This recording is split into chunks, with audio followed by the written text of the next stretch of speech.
अध्यक्ष महोदय, संयुक्त राष्ट्र की 75वीं वर्षगांठ पर मैं भारत के 130 करोड़ से ज्यादा लोगों की तरफ से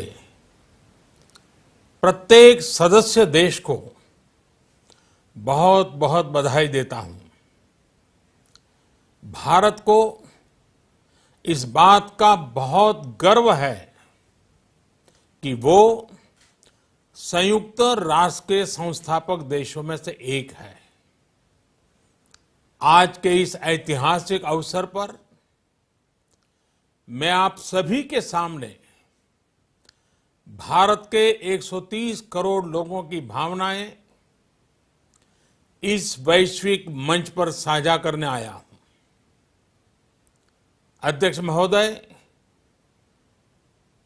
1945 की दुनिया निश्चित तौर पर आज से बहुत अलग थी।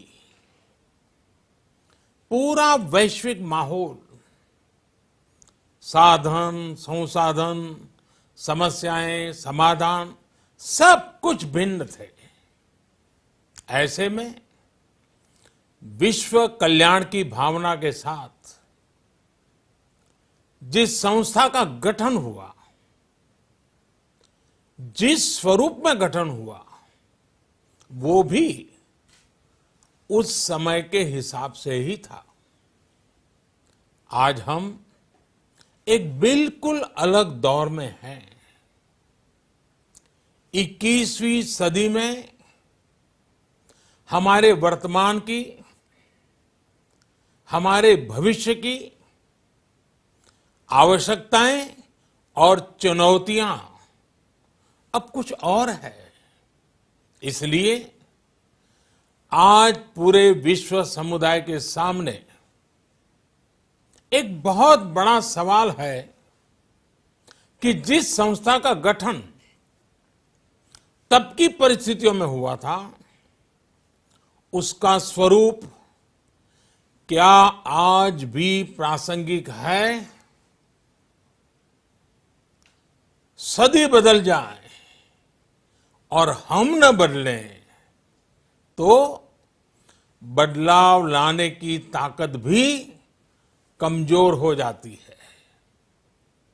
अगर हम बीते 75 वर्षों में संयुक्त राष्ट्र की उपलब्धियों का मूल्यांकन करें तो अनेक उपलब्धियां दिखाई देती हैं, लेकिन इसके साथ ही अनेक ऐसे उदाहरण भी हैं जो संयुक्त राष्ट्र के सामने गंभीर आत्ममंथन की आवश्यकता खड़ी करते हैं। ये बात सही है कि कहने को तो तीसरा विश्व युद्ध नहीं हुआ, लेकिन इस बात को नकार नहीं सकते कि अनेकों युद्ध हुए, अनेकों गृह युद्ध भी हुए। कितने ही आतंकी हमलों ने पूरी दुनिया को थर्रा कर रख दिया। खून की नदियां बहती रही। इन युद्धों में, इन हमलों में जो मारे गए वो हमारी आपकी तरह इंसान ही थे। वो लाखों मासूम बच्चे जिन्हें दुनिया पर छा जाना था, वो दुनिया छोड़कर चले गए। कितने ही लोगों को अपने जीवन भर की पूंजी गंवानी पड़ी, अपने सपनों का घर छोड़ना पड़ा। उस समय और आज भी संयुक्त राष्ट्र के प्रयास क्या पर्याप्त थे? पिछले 8-9 महीने से पूरा विश्व कोरोना वैश्विक महामारी से संघर्ष कर रहा है। इस वैश्विक महामारी से निपटने के प्रयासों में संयुक्त राष्ट्र कहां है? एक प्रभावशाली रिस्पांस कहां है? अध्यक्ष महोदय, संयुक्त राष्ट्र की प्रतिक्रियाओं में बदलाव, व्यवस्थाओं में बदलाव, स्वरूप में बदलाव आज समय की मांग है। संयुक्त राष्ट्र का भारत में जो सम्मान है, भारत के 130 करोड़ से ज्यादा लोगों का इस वैश्विक संस्था पर जो अटूट विश्वास है, वो आपको बहुत कम देशों में मिलेगा। लेकिन ये भी उतनी ही बड़ी सच्चाई है कि भारत के लोग संयुक्त राष्ट्र के रिफॉर्म को लेकर जो प्रोसेस चल रहा है, उसके पूरा होने का बहुत लंबे समय से इंतजार कर रहे हैं। आज भारत के लोग चिंतित हैं कि क्या ये प्रोसेस कभी एक लॉजिकल एंड तक पहुंच पाएगा? आखिर कब तक भारत को संयुक्त राष्ट्र के डिसीजन मेकिंग स्ट्रक्चर से अलग रखा जाएगा? एक ऐसा देश जो दुनिया का सबसे बड़ा लोकतंत्र है, एक ऐसा देश जहां विश्व की 18% से ज्यादा जनसंख्या रहती है, एक ऐसा देश जहां सैकड़ों भाषाएं हैं, सैकड़ों बोलियां हैं, अनेकों पंथ हैं, अनेकों विचारधाराएं हैं, जिस देश ने सैकड़ों वर्षों तक वैश्विक अर्थव्यवस्था का नेतृत्व करने और सैकड़ों वर्षों की गुलामी दोनों को जिया है।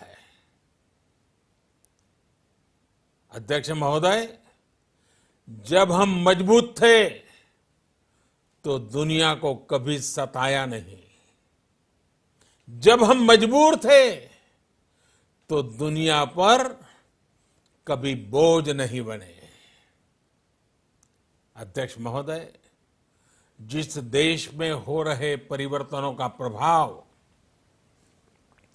दुनिया के बहुत बड़े हिस्से पर पड़ता है, उस देश को आखिर कब तक इंतजार करना पड़ेगा? अध्यक्ष महोदय, संयुक्त राष्ट्र जिन आदर्शों के साथ स्थापित हुआ था और भारत की मूल दार्शनिक सोच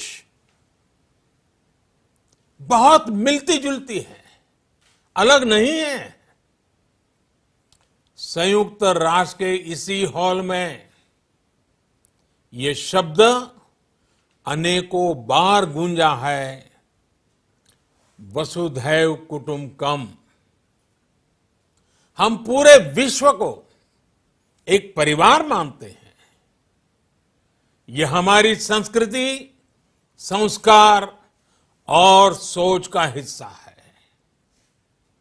संयुक्त राष्ट्र में भी भारत ने हमेशा विश्व कल्याण को ही प्राथमिकता दी है। भारत वो देश है जिसने शांति की स्थापना के लिए लगभग 50 पीस कीपिंग मिशंस में अपने जांबाज सैनिक भेजे। भारत वो देश है जिसने शांति की स्थापना में सबसे ज्यादा अपने वीर सैनिकों को खोया है।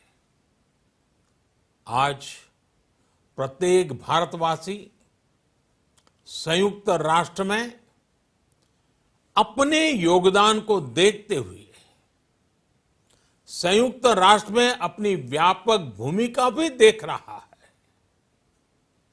अध्यक्ष महोदय, 2 अक्टूबर को international day of non violence और 21 जून को इंटरनेशनल डे ऑफ योगा, इनकी पहल भारत ने ही की थी।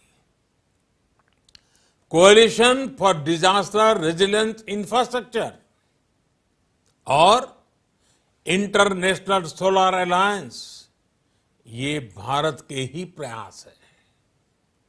भारत ने हमेशा पूरी मानव जाति के हित के बारे में सोचा है, न कि अपने निहित स्वार्थों के बारे में। भारत की नीतियां हमेशा से इसी दर्शन से प्रेरित रही है। भारत की नेबरहुड फर्स्ट पॉलिसी से लेकर एक्ट ईस्ट पॉलिसी तक, security and growth for all in the region, इसकी सोच, या फिर इंडो पैसिफिक क्षेत्र के प्रति हमारे विचार, सभी में इस दर्शन की झलक दिखाई देती है। भारत की पार्टनरशिप का मार्गदर्शन भी यही सिद्धांत तय करता है।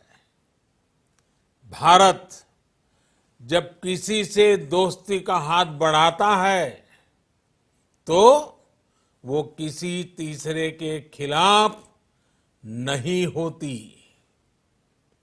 भारत जब विकास की साझेदारी मजबूत करता है तो उसके पीछे किसी साथी देश को मजबूर करने की सोच नहीं होती। हम अपनी विकास यात्रा से मिले अनुभव साझा करने में कभी पीछे नहीं रहते। अध्यक्ष महोदय, पैंडेमिक के इस मुश्किल समय में भी भारत की फार्मा इंडस्ट्री ने 150 से अधिक देशों को जरूरी दवाइयां भेजी हैं। विश्व के सबसे बड़े वैक्सीन उत्पादक देश के तौर पर आज मैं वैश्विक समुदाय को एक और आश्वासन देना चाहता हूं। भारत की वैक्सीन प्रोडक्शन और वैक्सीन डिलीवरी क्षमता पूरी मानवता को इस संकट से बाहर निकालने के लिए काम आएगी। हम भारत में और अपने पड़ोस में फेज 3 क्लिनिकल ट्रायल्स की तरफ बढ़ रहे हैं। वैक्सीन की डिलीवरी के लिए कोल्ड चेन और स्टोरेज जैसी क्षमता बढ़ाने में भी भारत सभी की मदद करेगा। अध्यक्ष महोदय, अगले वर्ष जनवरी से भारत सुरक्षा परिषद के अस्थायी सदस्य के तौर पर भी अपना दायित्व निभाएगा। दुनिया के अनेक देशों ने भारत पर जो विश्वास जताया है, मैं उसके लिए सभी साथी देशों का आभार प्रकट करता हूं। विश्व के सबसे बड़े लोकतंत्र होने की प्रतिष्ठा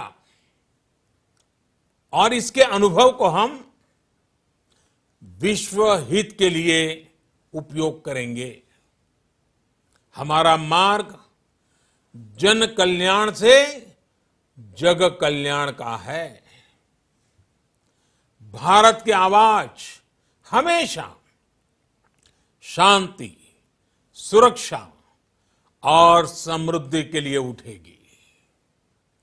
भारत की आवाज मानवता, मानव जाति और मानवीय मूल्यों के दुश्मन आतंकवाद, अवैध हथियारों की तस्करी, ड्रग्स, मनी लॉन्ड्रिंग के खिलाफ उठेगी।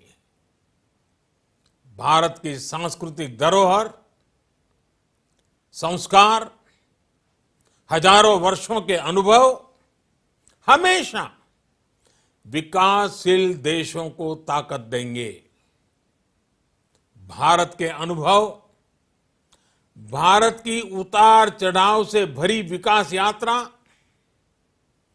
विश्व कल्याण के मार्ग को मजबूत करेगी। अध्यक्ष महोदय, बीते कुछ वर्षों में रिफॉर्म, परफॉर्म, ट्रांसफॉर्म इस मंत्र के साथ भारत ने करोड़ों भारतीयों के जीवन में बड़े बदलाव लाने का काम किया है। यह अनुभव विश्व के बहुत से देशों के लिए उतने ही उपयोगी हैं जितने हमारे लिए। सिर्फ 4-5 साल में 400 मिलियन से ज्यादा लोगों को बैंकिंग सिस्टम से जोड़ना आसान नहीं था, लेकिन भारत ने ये करके दिखाया। सिर्फ 4-5 साल में 600 मिलियन लोगों को ओपन डेफिकेशन से मुक्त करना आसान नहीं था, लेकिन भारत ने ये करके दिखाया। सिर्फ 2-3 साल में 500 मिलियन से ज्यादा लोगों को मुफ्त इलाज की सुविधा से जोड़ना आसान नहीं था, लेकिन भारत ने ये करके दिखाया। आज भारत डिजिटल ट्रांजैक्शन के मामले में दुनिया के अग्रणी देशों में है। आज भारत अपने करोड़ों नागरिकों को डिजिटल एक्सेस देकर एम्पावरमेंट और ट्रांसपेरेंसी सुनिश्चित कर रहा है। आज भारत वर्ष 2025 तक अपने प्रत्येक नागरिक को टीबी से मुक्त करने के लिए बहुत बड़ा अभियान चला रहा है। आज भारत अपने गांवों के 150 मिलियन घरों में पाइप से पीने का पानी पहुंचाने का अभियान चला रहा है। कुछ दिन पहले ही भारत ने अपने 6 लाख गांवों को ब्रॉडबैंड ऑप्टिकल फाइबर से कनेक्ट करने की बहुत बड़ी योजना की शुरुआत की है। अध्यक्ष महोदय, पैंडेमिक के बाद बनी परिस्थितियों के बाद हम आत्मनिर्भर भारत के विजन को लेकर आगे बढ़ रहे हैं। आत्मनिर्भर भारत अभियान ग्लोबल इकोनॉमी के लिए भी एक फोर्स मल्टीप्लायर होगा। भारत में आज ये सुनिश्चित किया जा रहा है कि सभी योजनाओं का लाभ बिना किसी भेदभाव प्रत्येक नागरिक तक पहुंचे। विमेन एंटरप्राइज और लीडरशिप को प्रमोट करने के लिए भारत में बड़े स्तर पर प्रयास चल रहे हैं। आज दुनिया की सबसे बड़ी माइक्रो फाइनेंसिंग स्कीम्स का सबसे ज्यादा लाभ भारत की महिलाएं ही उठा रही हैं। भारत दुनिया के उन देशों में से एक है जहां महिलाओं को 26 वीक्स की पेड मैटरनिटी लीव दी जा रही है। भारत में ट्रांसजेंडर्स के अधिकारों को सुरक्षा देने के लिए भी कानूनी सुधार दिए गए हैं। अध्यक्ष महोदय, भारत विश्व से सीखते हुए, विश्व को अपने अनुभव बांटते हुए आगे बढ़ना चाहता है।